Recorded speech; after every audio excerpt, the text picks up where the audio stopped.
হাদিসের আলোকে আয়াতুল কুরসি আমলের ফজিলতসমূহ। জান্নাতি প্রবেশে সুসংবাদ।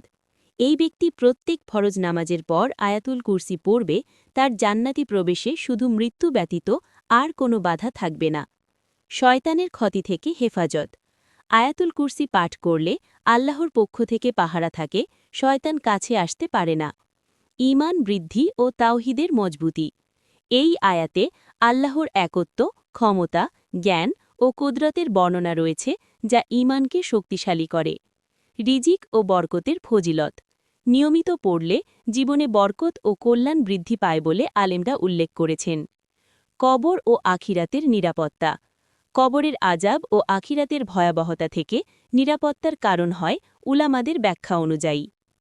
অমল করার নিয়ম: প্রতিটি ফরজ নামাজের সালাম ফিরানোর পর একবার আয়াতুল কুরসি পড়া, নিয়মিত অভ্যাসে পরিণত করা।